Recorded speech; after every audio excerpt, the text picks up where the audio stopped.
Hermanos y hermanas, queridos fieles, bienvenidos una vez más a la luz de la esperanza, un espacio donde buscamos acercarnos a Dios con sencillez, con fe y con el deseo sincero de aprender a vivir mejor nuestra vida cristiana. Hoy quiero hablarles de un tema que quizá muchos han vivido en silencio, sin darle demasiada importancia, pero que toca algo muy profundo de nuestra relación con el Señor. La manera en que rezamos cuando llega la noche. Hay una costumbre que millones de católicos practican todos los días, especialmente antes de dormir. Muchos lo hacen desde niños, otros lo aprendieron de sus padres o de sus abuelos, y otros simplemente lo hacen porque después de una jornada larga, cansada, llena de trabajo, preocupaciones y responsabilidades, sienten la necesidad de hablar con Dios antes de cerrar los ojos. Me refiero a la costumbre de rezar acostados. Tal vez usted también lo ha hecho muchas veces. Tal vez al terminar el día se recuesta en la cama, toma el rosario entre sus manos, hace la señal de la cruz y comienza a rezar. Tal vez le habla al Señor en silencio, le da gracias por lo vivido, le pide perdón por sus faltas, encomienda a su familia, a sus hijos, a su esposo, a su esposa, a sus padres, o alguna persona que está sufriendo, y muchas veces sin darse cuenta, el sueño llega antes de terminar la oración. Por eso, antes de continuar, quiero decir algo con mucha claridad y con mucha serenidad. Rezar acostado no es pecado. No lo digo para tranquilizar superficialmente a nadie, sino porque es importante empezar desde la verdad. Si una persona reza acostada con amor, con fe y con buena intención, no está cometiendo una falta contra Dios. Ya en otra ocasión hablamos de lo que ocurre cuando alguien se queda dormido rezando el rosario, y conviene repetirlo aquí. Dios conoce el corazón, conoce el cansancio de sus hijos y sabe cuándo una oración nace de un alma sincera. Pero también es verdad, hermanos, que aunque rezar acostado no sea pecado, esta costumbre puede tener implicaciones espirituales que muchos católicos desconocen. Y aquí es donde entra una advertencia que se atribuye a San Padre Pío de Pietrelcina, uno de los santos más conocidos y venerados del siglo XX. Un sacerdote que llevó en su propio cuerpo las llagas de Cristo, que pasó largas horas en el confesionario, que escuchó a miles de almas heridas, confundidas, arrepentidas y necesitadas de dirección espiritual. Padre Pío no hablaba de la oración como quien repite una idea aprendida. Él conocía la oración desde dentro. Sabía lo que significa luchar espiritualmente, sabía lo que significa presentarse ante Dios con reverencia y sabía también que la vida espiritual no se puede vivir de cualquier manera. Por eso, cuando sus hijos espirituales transmitieron sus palabras sobre este tema, lo hicieron con seriedad, no para asustar a nadie, sino para ayudar a los fieles a comprender mejor el valor de la oración. Hoy vamos a reflexionar sobre esta costumbre con calma, sin condenar a nadie, sin cargar la conciencia de quienes han rezado acostados durante años con la mejor intención. No se trata de señalar, ni de acusar, ni de decir que Dios rechaza una oración hecha desde la cama. Se trata más bien de iluminar la conciencia, de comprender qué lugar ocupa el cuerpo en la oración, qué actitud interior conviene tener cuando nos dirigimos al Señor y por qué los santos han dado tanta importancia a la forma en que nos presentamos ante Dios. Porque la vida espiritual, hermanos, no se improvisa. La Iglesia tiene una sabiduría profunda, acumulada durante más de 2000 años, nacida de la experiencia de los santos, de la enseñanza de los padres de la Iglesia, del discernimiento de los pastores y de la vida de tantos hombres y mujeres que buscaron a Dios con todo el corazón. Esa sabiduría no está reservada solo para unos pocos.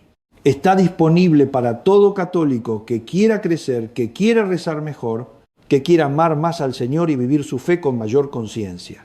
Y por eso es necesario detenernos un momento y preguntarnos, ¿cómo estoy rezando?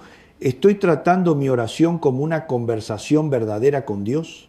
¿Estoy dando al Señor el lugar que merece incluso cuando estoy cansado? O, sin darme cuenta, he convertido la oración de la noche en algo automático, en algo que hago casi sin atención, dejando que el sueño me venza antes de haberme puesto realmente en presencia de Dios. Para entender mejor todo esto, conviene hablar primero de San Padre Pío de Pietrelcina.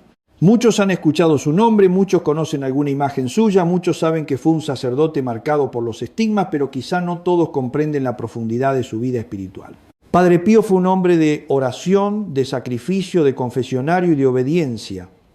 Su vida estuvo marcada por una unión muy intensa con Cristo y por eso sus palabras sobre la oración merecen ser escuchadas con respeto. Así como cuando estamos enfermos prestamos atención a las palabras de un médico porque sabe cuidar la salud del cuerpo, también cuando hablamos de la vida del alma debemos escuchar con seriedad a quienes han caminado muy cerca de Dios. Y Padre Pío fue uno de esos hombres. Sus enseñanzas no buscan quitarnos la paz, sino ayudarnos a rezar con más amor, con más respeto y con más conciencia de que cada oración, incluso la más sencilla, es un encuentro con el Dios vivo. Francesco Forgione nació en 1887 en Pietrelcina, un pequeño pueblo en el sur de Italia, en una familia de labradores profundamente religiosos.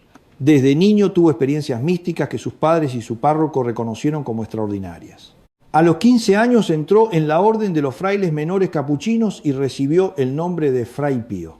Fue ordenado sacerdote en 1910 y desde entonces su vida fue una combinación de sufrimiento físico intensísimo y de dones espirituales extraordinarios que la Iglesia examinó con la máxima rigurosidad antes de reconocer su autenticidad.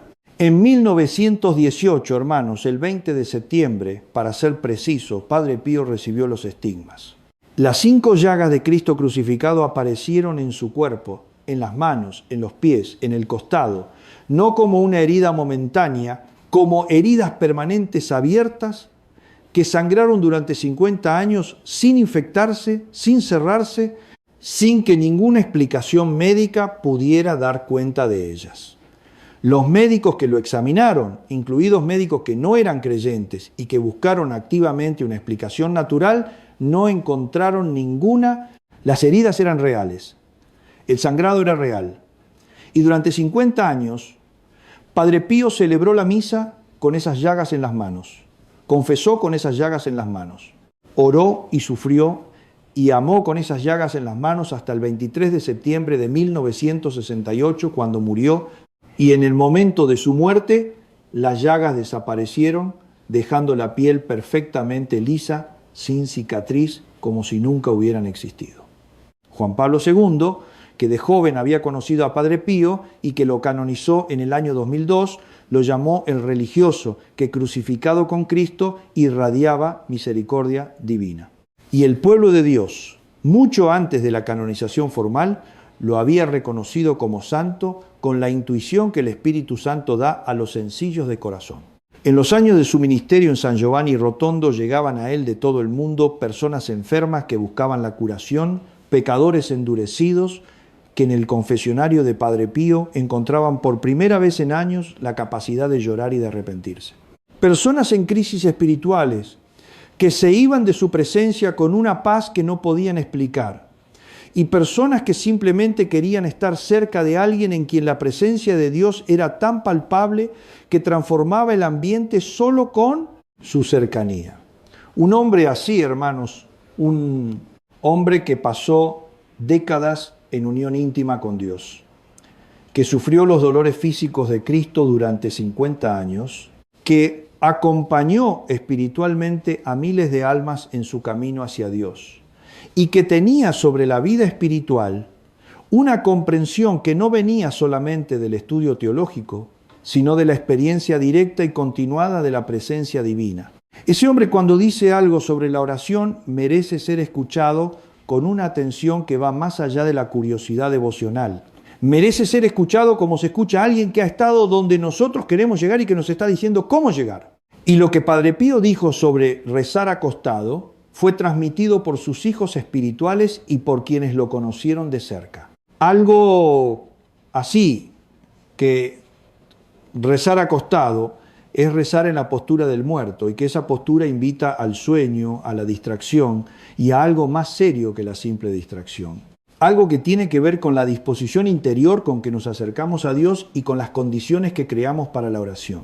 Hermanos, si este mensaje está encendiendo algo en su interior, si sienten que hay en estas palabras algo que necesitaban escuchar, les pido que se suscriban a este canal ahora mismo y que activen la campanita de notificaciones. Compartan este video con alguien que saben que reza acostado, con alguien que ha descuidado la postura en la oración, sin haber recibido nunca orientación sobre esto. Pueden estar siendo el instrumento de Dios para ayudar a alguien a crecer en su vida espiritual de una manera concreta y real. Y sigan conmigo hasta el final porque lo que voy a decirles en los próximos minutos tiene una profundidad que requiere tiempo para desplegarse completamente.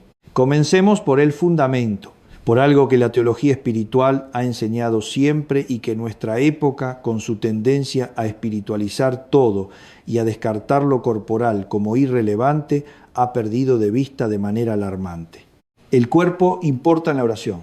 El cuerpo no es un envoltorio neutro que el alma usa para vivir en este mundo y que puede estar en cualquier posición mientras el espíritu ora. El cuerpo es parte de la persona. El ser humano no es un alma que tiene un cuerpo. Es una persona que es alma y cuerpo en una unidad tan profunda que lo que le ocurre al cuerpo afecta al alma y lo que le ocurre al alma afecta al cuerpo. La encarnación de Cristo, que es el misterio central de la fe cristiana, es la prueba más radical de que para Dios el cuerpo importa. Dios pudo haberse manifestado en la historia de cualquier manera. Pudo haberse manifestado como una voz, como una luz, como una energía, como cualquiera de las maneras en que las religiones no cristianas imaginan la manifestación de lo divino. Y eligió hacerse cuerpo, elegir nacer, crecer, comer, dormir, sudar, cansarse, sufrir, morir. Eligió que la redención pasara por un cuerpo, que las llagas de la salvación quedaran grabadas en un cuerpo, que el Cristo resucitado apareciera con un cuerpo que todavía podía ser tocado, que podía comer, que tenía las marcas de los clavos. El cuerpo importa tanto para Dios que lo asumió para siempre en la persona de su Hijo. Y si el cuerpo importa tanto para Dios, tiene que importarnos también a nosotros en nuestra relación con Él. Y esto se aplica de manera directa y concreta a la oración. La postura del cuerpo en la oración no es un detalle accesorio, es parte constitutiva del acto de orar. No es lo más importante, ciertamente, porque lo más importante es siempre la disposición del corazón, pero tampoco es irrelevante. La postura que adopta el cuerpo en la oración envía señales al alma sobre lo que está ocurriendo. Crea condiciones que favorecen o dificultan la atención, la reverencia, el encuentro real con Dios. Pensemos en las posturas de oración que la tradición cristiana ha santificado a lo largo de los siglos. La postura de pie, que es la postura litúrgica por excelencia, la postura del resucitado, la postura que adoptaban los primeros cristianos para rezar, porque el hecho de estar de pie era una proclamación corporal de la resurrección de Cristo y de la esperanza en la propia resurrección. La postura de rodillas que expresa la adoración, la humildad ante la grandeza de Dios.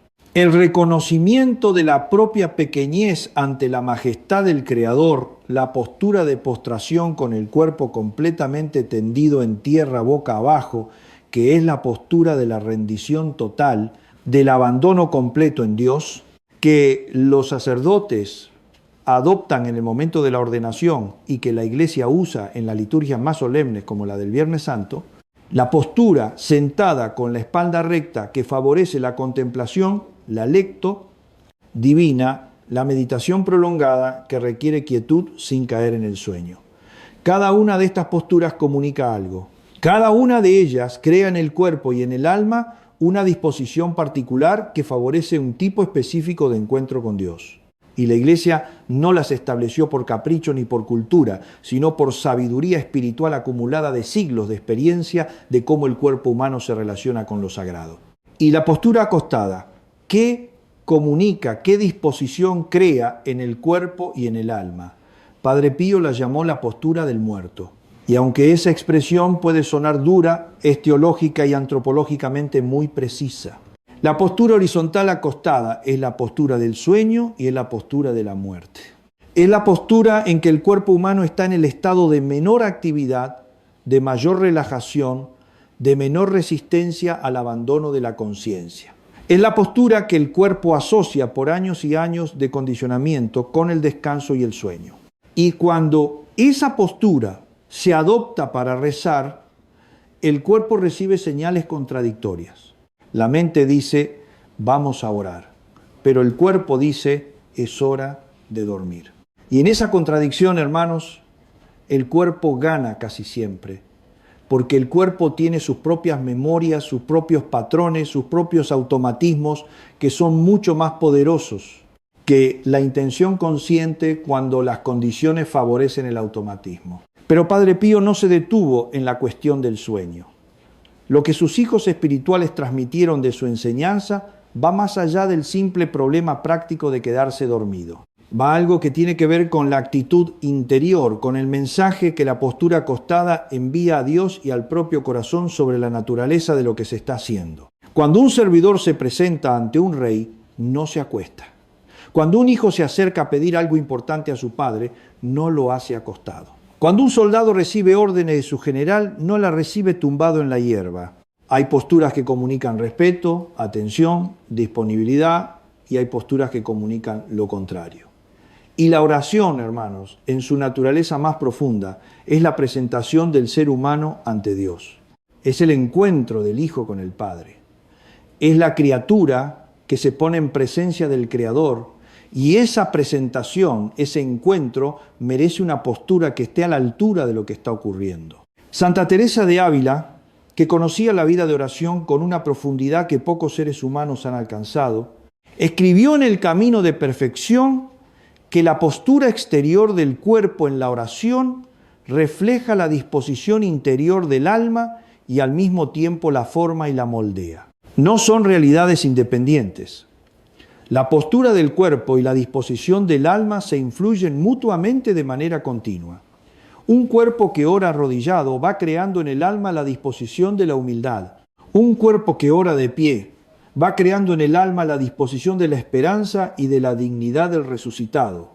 Y un cuerpo que ora acostado va creando en el alma, dice Teresa, con la franqueza directa que la caracterizaba la disposición del que está a punto de perderse, de dispersarse, de abandonar antes de haber comenzado realmente. San Ignacio de Loyola, cuyo método de oración sigue siendo uno de los más eficaces que la Iglesia ha producido en toda su historia, dedicó en los ejercicios espirituales una atención especial a lo que él llamaba las adiciones, es decir, las disposiciones externas que favorecen o dificultan la oración. Y entre esas adiciones, la postura ocupa un lugar prominente. San Ignacio propone que la persona que ora experimente con distintas posturas, de rodillas, de pie, sentada, postrada, para encontrar cuál le favorece más el encuentro con Dios en cada tipo de oración. Y advierte con claridad que el orante debe permanecer en la postura que le dé más. La gracia que busca, que debe favorecerse la postura que mantiene el recogimiento y la atención. Nunca menciona la postura acostada como una de las opciones recomendables, porque San Ignacio sabía, por su propia experiencia espiritual y por el acompañamiento de cientos de personas en los ejercicios, que esa postura no favorece el tipo de atención y de presencia que la oración auténtica requiere. Pero hay algo más en la advertencia de Padre Pío que va todavía más al fondo, algo que tiene que ver no solo con la eficacia de la oración, sino con la seguridad espiritual del orante. Y esto es lo que quiero explicarles con más detalle, porque es el aspecto que más sorprende a la gente, que al mismo tiempo, cuando se comprende bien, tiene más sentido espiritual. La postura acostada no solo favorece el sueño y la distracción. En la experiencia de los grandes maestros espirituales de la Iglesia y en la tradición del ministerio de liberación que he practicado durante décadas, la postura acostada en el momento de la oración puede crear una vulnerabilidad espiritual específica que las otras posturas no crean de la misma manera. ¿Por qué? Porque la postura acostada es la postura de la máxima apertura y de la mínima guardia. Es la postura en que el cuerpo y el alma están en el estado de menor resistencia y de mayor receptividad. Y eso que en el contexto del sueño ordinario es completamente inocuo, en el contexto de la oración que intenta abrirse al mundo espiritual, puede ser una apertura que no discrimina correctamente entre lo que viene de Dios y lo que viene de otras fuentes. Permítanme ser muy claro aquí para no generar confusión y miedo innecesario. No estoy diciendo que quien reza acostado esté automáticamente en peligro espiritual grave. No estoy diciendo que el demonio ataque a quien se duerme con el rosario en la mano. Lo que estoy diciendo es algo más sutil y más importante, que las posturas de mayor vigilancia corporal, de rodillas, de pie, sentado con la espalda recta, crean de manera natural en el alma una disposición de mayor discernimiento, de mayor atención, de mayor capacidad para distinguir los movimientos del Espíritu Santo de otros movimientos que no vienen de Él.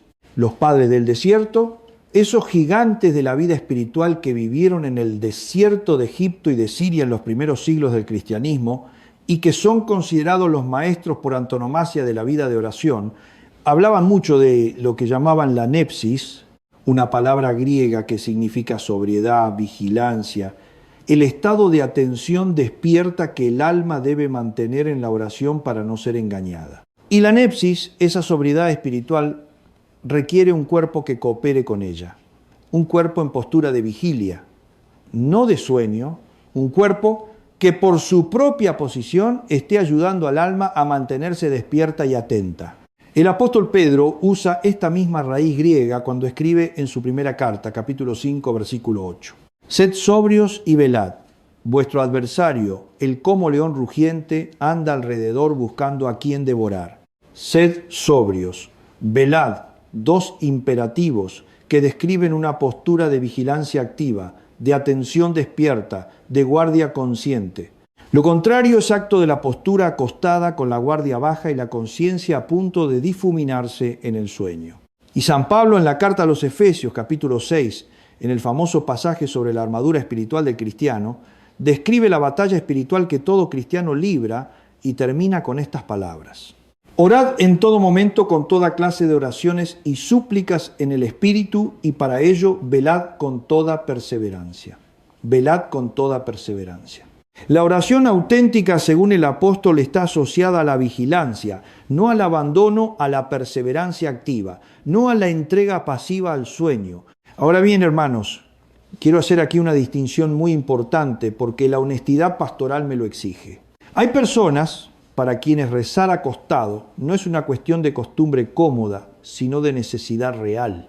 Los enfermos que no pueden incorporarse, los ancianos que no tienen la fuerza para mantener ninguna otra postura, las personas que están en recuperación de una cirugía o de una enfermedad grave, los que tienen dolores crónicos que hacen cualquier otra postura insostenible.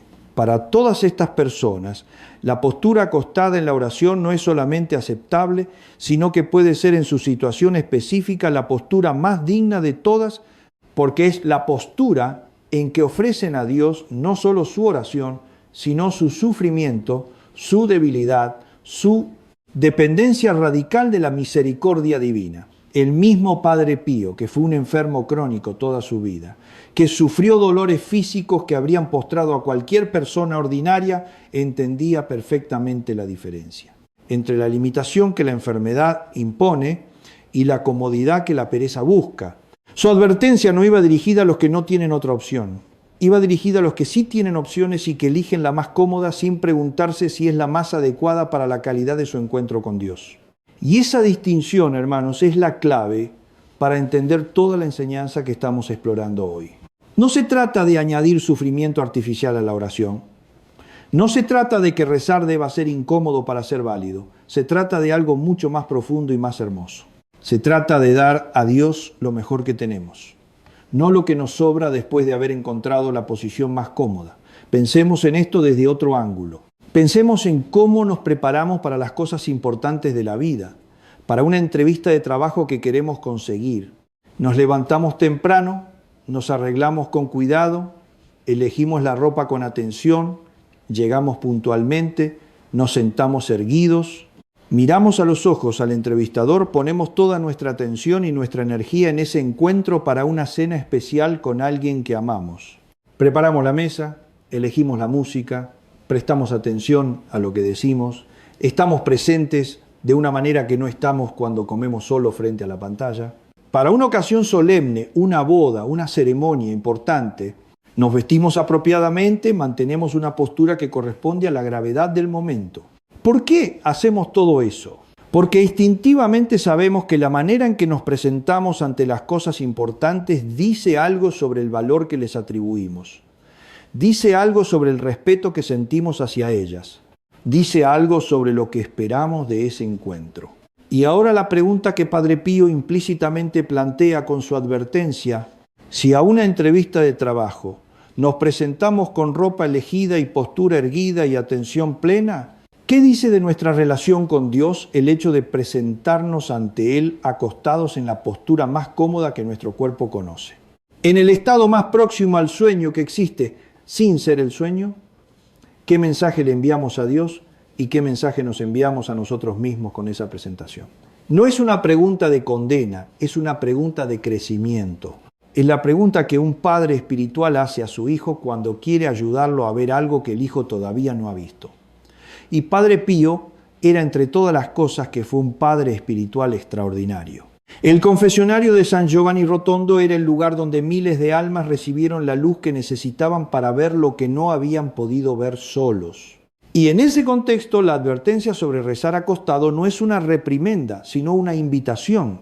Una invitación a tomar la oración con la seriedad que merece, a darle a Dios el cuerpo despierto y atento y en guardia, no el cuerpo que se rinde, no el cuerpo que está a punto de desaparecer en el sueño.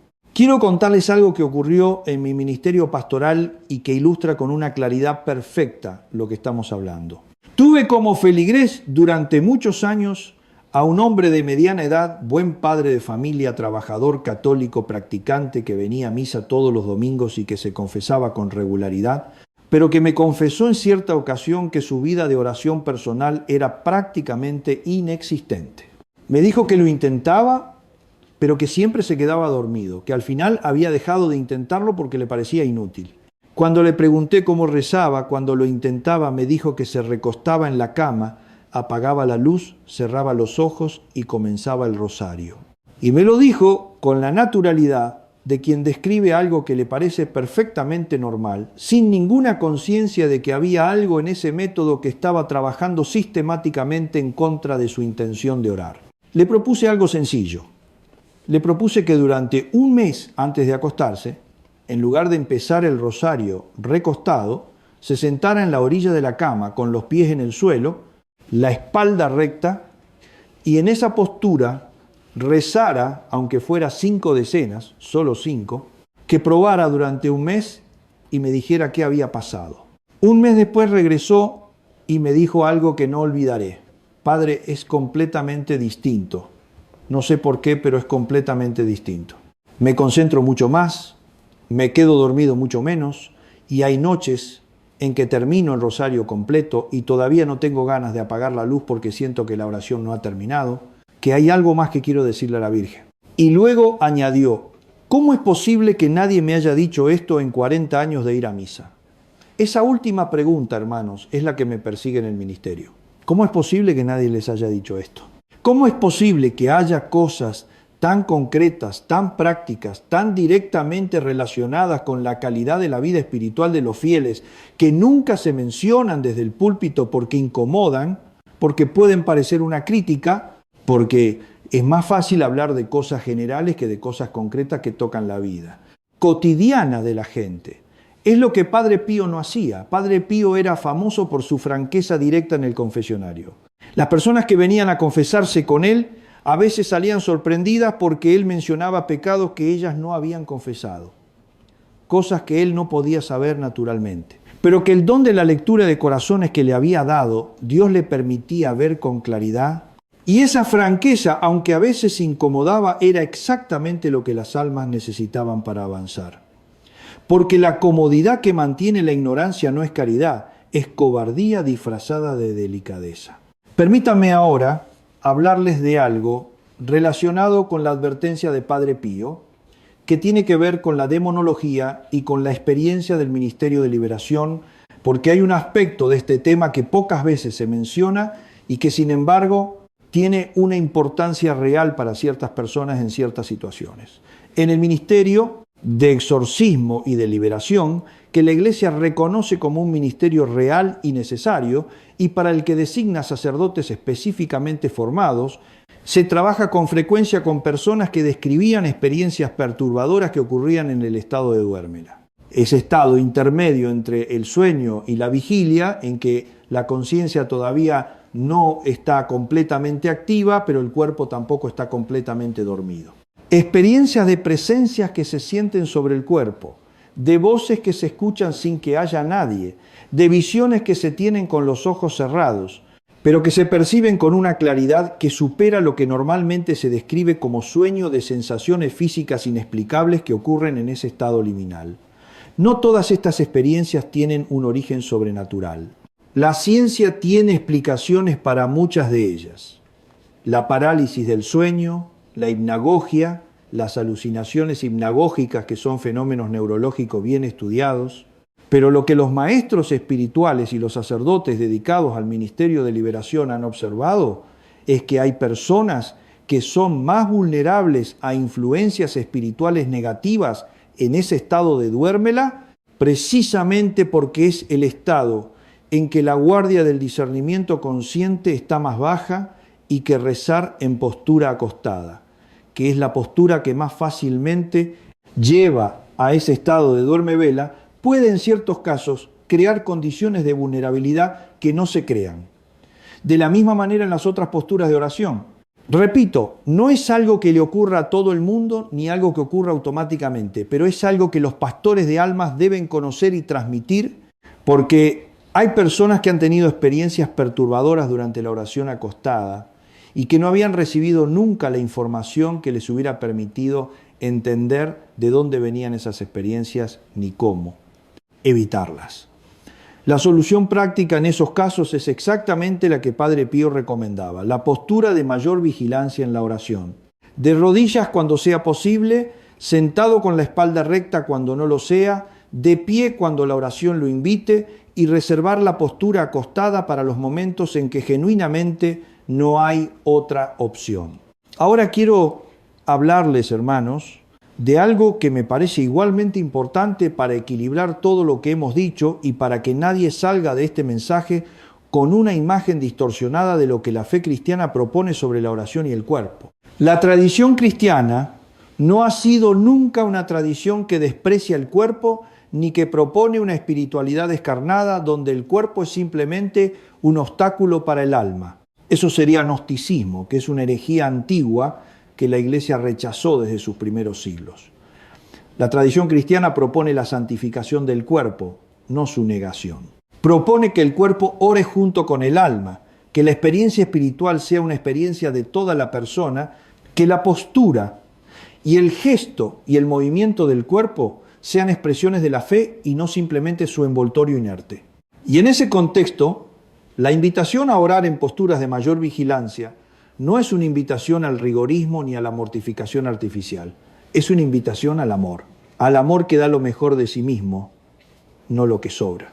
Al amor que se presenta ante el amado con la mejor disposición posible, no con la que resulta más conveniente. Al amor que entiende que la calidad de la atención que damos a Dios en la oración dice algo sobre la calidad del amor que le tenemos. San Juan de la Cruz escribió que el amor es la medida de todo bien, y la postura de la oración desde esta perspectiva es una expresión de amor. La postura que hace esfuerzo, que vence la comodidad, que elige la vigilancia sobre el abandono, es una postura de amor más grande que la postura que se rinde a lo que el cuerpo pide sin ningún esfuerzo de la voluntad. Esto significa que nunca pueden rezar acostados, no significa que cuando lo hagan, que lo hagan con conciencia, que sepan lo que están haciendo y por qué, que si las circunstancias genuinamente no les permiten otra postura, recen en paz y con confianza en la misericordia de Dios, que nunca desprecia al que se acerca a Él, aunque lo haga con limitaciones, y que si sí tiene la posibilidad de elegir una postura diferente, se pregunten honestamente si la costumbre de rezar acostado está sirviendo a su vida de oración o si la está limitando. Permítame ahora darles algunas sugerencias concretas para quien quiera crecer en la calidad de su postura de oración. Sugerencias que vienen de la sabiduría espiritual de la Iglesia y de la experiencia pastoral de décadas de acompañamiento de almas en su camino hacia Dios. La primera sugerencia es la postura de rodillas para la oración de la noche. Sé que para muchas personas esto puede parecer difícil, especialmente para los que tienen problemas en las rodillas o en las articulaciones. No les pido que se martiricen. Les pido que lo intenten, aunque sea por 5 minutos, aunque sea con un cojín bajo las rodillas, aunque sea apoyados en la cama. El gesto de arrodillarse ante Dios antes de dormir tiene un poder simbólico y espiritual que el cuerpo registra y que el alma agradece. Es el gesto del hijo que reconoce al Padre antes de entregarse al sueño. Es el gesto del siervo que saluda al Señor antes de que la noche caiga. La segunda sugerencia es crear un pequeño espacio de oración en el hogar. No tiene que ser elaborado. Puede ser simplemente una silla, un rincón, una pequeña mesa con una imagen sagrada y una vela. Pero ese espacio específico, ese lugar que el cuerpo asocia con la oración y no con el sueño, cambia completamente la disposición con que uno se acerca a rezar. Cuando uno se sienta en la silla de oración o se arrodilla frente al pequeño altar, el cuerpo entiende que algo diferente está ocurriendo, que no es hora de dormir, que es hora de estar con Dios. La tercera sugerencia, para quienes genuinamente no pueden rezar de rodillas ni sentados por razones de salud, es la postura sentada en la orilla de la cama, con los pies en el suelo y la espalda razonablemente recta, como lo hice con aquel feligrés del que les hablé. Es una postura de compromiso, que reconoce las limitaciones del cuerpo sin rendirse completamente a su comodidad. Es la postura que dice, no puedo arrodillarme, pero tampoco voy a acostarme. Voy a encontrar un punto intermedio que exprese tanto mi limitación como mi respeto. La cuarta sugerencia, y esta me parece especialmente hermosa, es la oración en movimiento. Rezar el rosario caminando. Los peregrinos que caminan el Camino de Santiago llevan el rosario en la mano y lo rezan mientras caminan kilómetros y kilómetros. Los pastores de la Europa medieval rezaban el Ángelus caminando por los campos. El movimiento del cuerpo en la oración tiene una historia larga y venerable en la tradición cristiana y es completamente contrario al sueño, porque el cuerpo en movimiento no puede dormirse. Si tienen la costumbre de quedarse dormidos rezando el rosario acostados, prueben rezarlo caminando por su casa, por su jardín, por su barrio. La experiencia suele ser completamente diferente. Y la quinta sugerencia, que en realidad es la más fundamental de todas, es la que toca el corazón de todo lo que hemos hablado hoy. Cuídense de que la postura exterior de la oración sea coherente con la disposición interior. Si el corazón está realmente buscando a Dios y hay en el alma un deseo genuino de encuentro con Él, ese deseo buscará naturalmente una postura que lo exprese.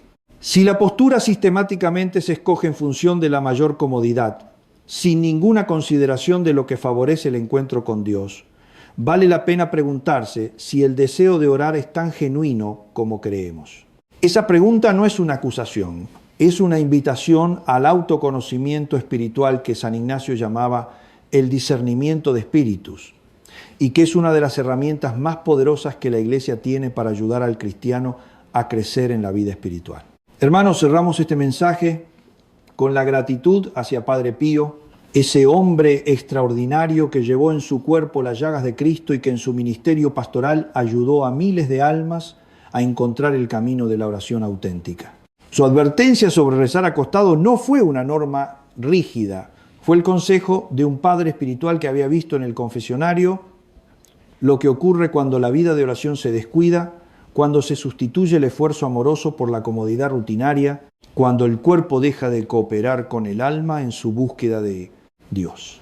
Ese consejo, transmitido por quienes conocieron de cerca a Padre Pío, llega también hasta nosotros hoy como una orientación sencilla pero muy valiosa. No es una enseñanza para vivir con miedo, ni para mirar nuestra oración pasada con culpa, sino para aprender a acercarnos al Señor con más conciencia, con más respeto y con más amor. A veces, un pequeño cambio en la forma de rezar puede ayudarnos a estar más despiertos ante Dios, más presentes en nuestra oración y más atentos a lo que el Señor quiere hacer en nuestra alma. Por eso, hermanos y hermanas, si este mensaje ha tocado algo en su corazón, no lo dejen pasar como una enseñanza más. Llévenlo a su vida diaria con humildad. No se trata de hacer grandes cosas de un día para otro, sino de ofrecerle al Señor un poco más de atención, un poco más de esfuerzo, un poco más de amor en ese momento sagrado en que nos ponemos delante de Él. Ahora hagamos juntos la oración final. Donde quiera que estén, si pueden, pónganse de rodillas por un momento Y si por edad, enfermedad, cansancio o alguna dificultad no pueden hacerlo, siéntense con respeto, mantengan la espalda recta y repitan estas palabras con fe. Señor Jesucristo, tú que te arrodillaste en el huerto de Getsemaní y desde esa postura de abandono total al Padre hiciste una oración llena de obediencia, de entrega y de amor, enséñame también a orar como tú oras. Enséñame a entregarte mi tiempo de oración con un cuerpo despierto, con un corazón atento y con una voluntad dispuesta. Ayúdame a no tratar la oración como algo secundario, ni como una costumbre hecha sin atención, sino como un verdadero encuentro contigo. Cuando la pereza, el cansancio o la comodidad me lleven a reducir mi oración a lo más fácil, dame la gracia de hacer ese pequeño esfuerzo que me acerque más a ti. Y cuando de verdad ya no pueda más, cuando mi cuerpo esté agotado y mis fuerzas no respondan, recibe también ese límite como una ofrenda humilde, como una pequeña participación en la debilidad humana que tú aceptaste por amor a mí. San Padre Pío, tú que oraste durante tantos años unido a los sufrimientos de Cristo, tú que llevaste en tus manos las llagas del Señor y enseñaste a tantas almas a volver a Dios, intercede por mí. Pide al Señor que mi oración sea cada día más sincera, más despierta, más fiel y más llena del amor que merece aquel a quien me dirijo. Que mi oración de la noche no sea solo el final de mi día, sino un acto de confianza. Que mi descanso no me aleje de Dios, sino que nazca después de haber puesto mi vida, mi familia, mis preocupaciones y mi alma en sus manos. Amén. Y ahora, como sacerdote, imparto sobre ustedes la bendición apostólica. En el nombre del Padre, y del Hijo, y del Espíritu Santo. Amén. Hermanos, si este mensaje les ha ayudado, si les ha iluminado algo que quizás nunca habían pensado sobre su forma de rezar, compártanlo con alguien que también pueda necesitarlo. Muchas personas rezan con buena intención, pero necesitan una palabra clara que les ayude a crecer en su vida espiritual. Y si todavía no se han suscrito a la Luz de la Esperanza, los invito a hacerlo ahora. Activen también la campanita para seguir recibiendo estas reflexiones sobre la fe, la oración, la enseñanza de la Iglesia y la sabiduría de los santos aplicada a nuestra vida cotidiana. Que Dios los bendiga, que San Padre Pío interceda por ustedes y que cada noche su oración sea un verdadero encuentro con el Señor antes del descanso. Gracias por acompañarnos hoy, hermanos y hermanas. Los espero mañana con un nuevo mensaje para seguir caminando juntos en la fe.